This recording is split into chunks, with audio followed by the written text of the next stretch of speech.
We're here with our old co-host Sigi Mendoza, and we're going to talk about the Kentucky Oaks and the Kentucky Derby. And I'm probably going to split this into two videos, but let's start off with the Kentucky Oaks. Now, the big favorite is going to be Good Cheer. What do you think of Good Cheer?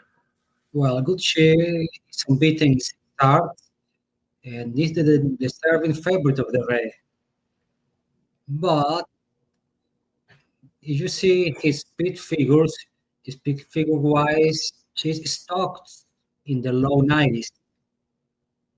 Since he's 2 years old, she hasn't improved, but she keeps winning. My question is, she has been beaten just easier fields. Now she's going to face another horse like Lakara, 5G, Whiteside. Well, she faced Whiteside too, but Whiteside improved a lot. I agree with you. That's my concern. She has low speed figures, yet she's going to be a low price, 6 to 5 on the morning line. And I thought she faced easy horses in the Fairgrounds Oaks. So let's talk about another filly. I think she's your choice, Lakara. Why do you like Lakara on top? Yes. First, Lakara has experience, has the foundation, and she improved at 3. In the Sun Coast, she won gate to wire with a respectable speed figure. Then she ran in the Avona Day with 0 workout, and it was obvious she was going to regret. That was by design because they just is a matter of time to can run in the ashland. They use the Davonadale as a prep. In the ashland, she missed a workout. You see, she missed her last week. Yeah, I think so. And despite that, she won the race again, get to war. So I think she still can improve. She Are you still can worried do that better than. are you worried that she might need to lead and there's 5G and simply joking in the race? Yes, that is a concern. But I think we will see the best of Lakara in this race. All right, let's talk about Quiet Side on the outside. I know she's in post 14, but she's improved a lot in her last two starts. She won the Honeybee Stakes and the Fantasy Stakes. I think this is an improved filly compared to the Quiet Side that lost to Take Charge Milady in the Martha Washington. What do you think? Yes, she's legit. She has the numbers.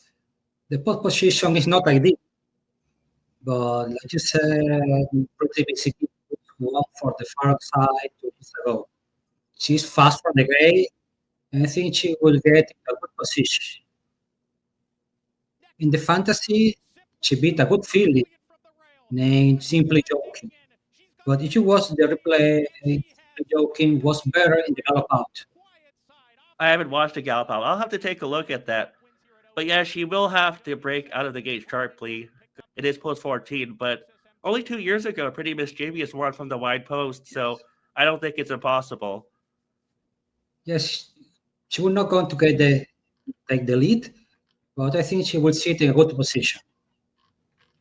Let's talk about another speed horse, Simply Joking on the inside. I just think there's too much speed in this race. 5G and then Quiet Side on the outside. What do you think of Simply Joking? She's talented, but she's lightly raced. Just 3 races, and I didn't like the post position.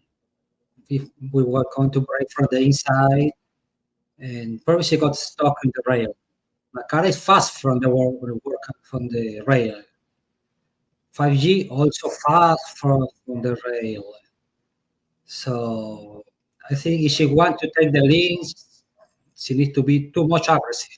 Yeah, I think the pressure will be too much for her in this spot. I do think she's a good filly, though, and I did like her in her first few starts. What do you think of some closers? Ballerina de Oro, let's talk about her. I don't think she has been as good this year as she was last fall in the demo cell. What do you think? Is Ballerina de Oro slower than last year? I didn't like the Gazelle. She ran okay in the Damona Dale. In that race, prior to that race, she got sick. She missed some week of training and ran well. But I was expecting a better effort in the Gazelle. Yeah, I would have wanted her to win by at least a few lengths. I wonder if Chad Brown is pointing her for this race, so she's going to peak in this race and surprise all of us. So I'm probably going to use her underneath, but not on top. Yes, I think she can pick some pieces because the distance is 9 furlongs. She will be there running late.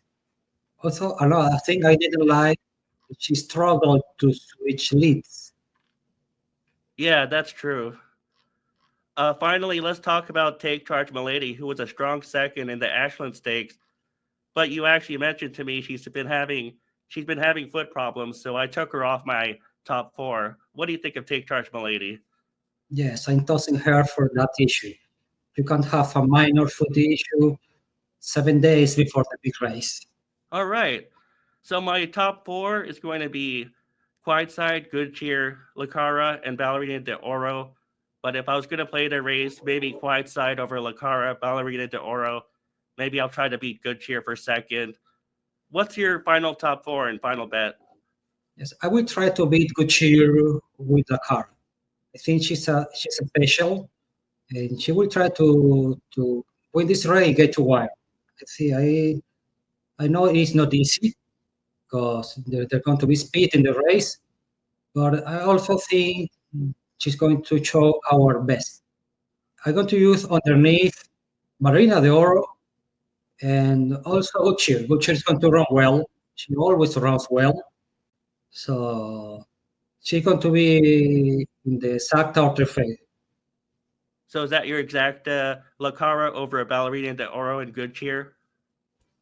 Yes, I also can simply joking. I think she's talented and she could run well also. Okay, that's the Kentucky Oaks portion of our video. Now let's move on to the Kentucky Derby.